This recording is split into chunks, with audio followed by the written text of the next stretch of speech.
Now to the 350cc Australian Grand Prix, and look for a wonderful start from Peter McKay on the TZ Yamaha, and look also for a brilliant performance from Richard Scott on a 250. The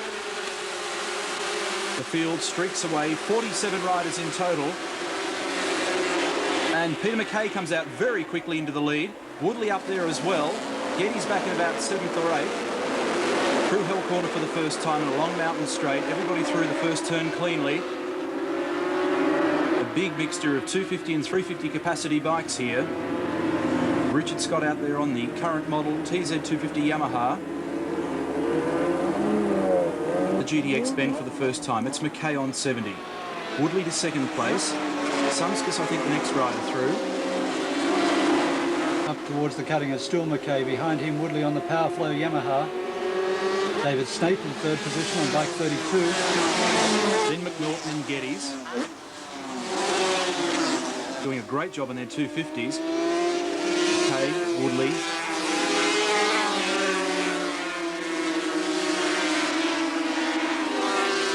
Mixture of 250cc and 350cc motorcycles in this event. The 350s have got to have the advantage though because of their power out of the slower corners. Although it will be interesting to see just how the 250s fare, because of course the 350cc World Championship class is now defunct. So development continues on the 250s whilst the 350 guys have to do the best they can with the machinery they've got. And McKay has done that. He's built a very special aluminium frame for the bike. Total weight 7.5 pounds. Stunning shot from the 028 helicopter as the riders wind their way down the mountain. Forest elbow. Already about a 3.5 second lead for Peter McKay.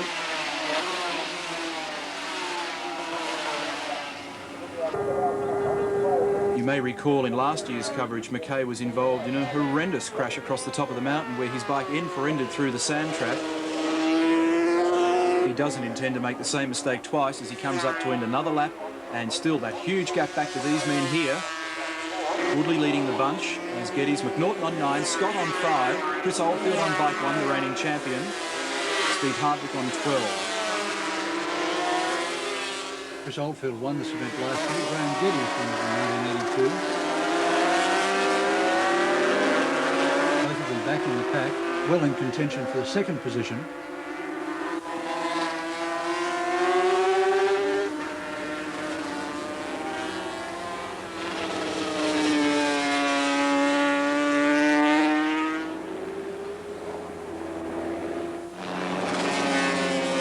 Wales 350 and 500 championships last year.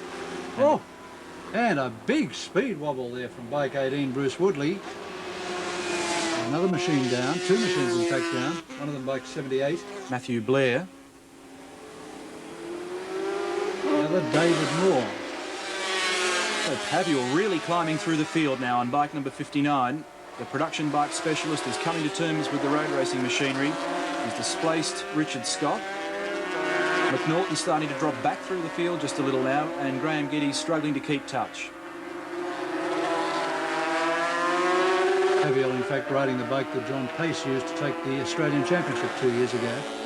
Top machine. Paviel. The gap closing between the leader and Paviel, but has he left his run too late? Look at Richard Scott on the 250. He's giving Woodley plenty to worry about.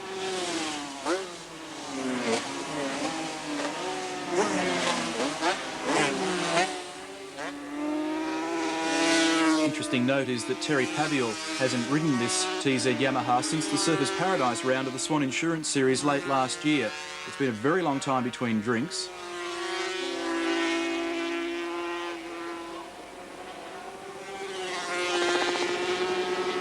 There's Paviel, Woodley on 18, Scott Harring for third spot. This is the very special lightweight Spondon-framed Yamaha that Richard Scott is riding, and look at this battle. Sumskus on the outside on 39, Scott in the middle on 5, then Woodley on 18, McNaughton on the inside on 9, almost lost his front wheel in that manoeuvre. Woodley slammed the gate. Richard Scott alters his line. This is great stuff. Paviel goes through in second in the foreground. Woodley third. Scott down on the inside, going for hard under brakes, but that'll drop him back to No, he does it. He holds his advantage and takes over second place in that race.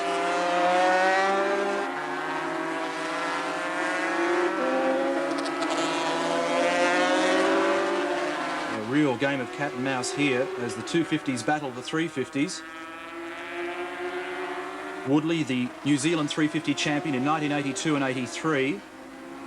Humskus behind him on 39. Richard Scott tucked right in behind on 5, wringing the 250's neck.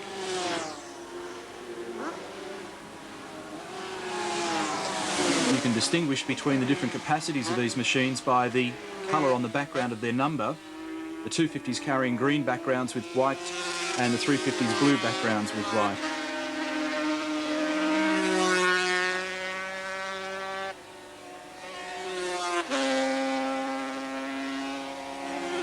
Sweeping through Castell. This the battle for 3rd, 4th, 5th and 6th.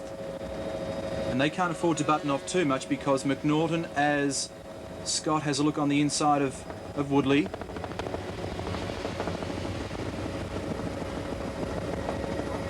Very special 4-spot Italian Brembo brake on the front of the Yamaha on Scott's bike. And a slightly lighter bike than the 350, and he closes the gap ever so slowly. You could see there Woodley was actually balking Scott down through the S. Scott certainly had the advantages. Now he tries for an outside run down into Forest Elbow and he pulls it off.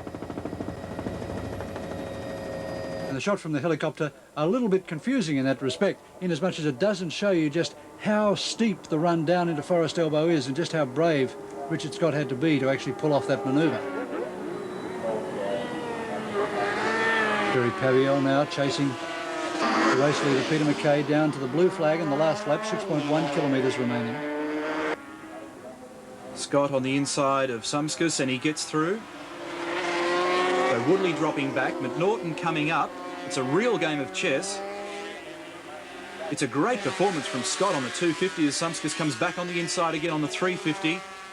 I don't think he's going to outbrake Scott's line. Very nice and tight as he made the entry. Woodley now putting pressure on Sumskus. Geddes we had a glimpse of as we go back to the leader McKay, already to the top of the mountain and continues to have a very handy lead, although Paviel is closing. And let's meet the man, Peter McKay.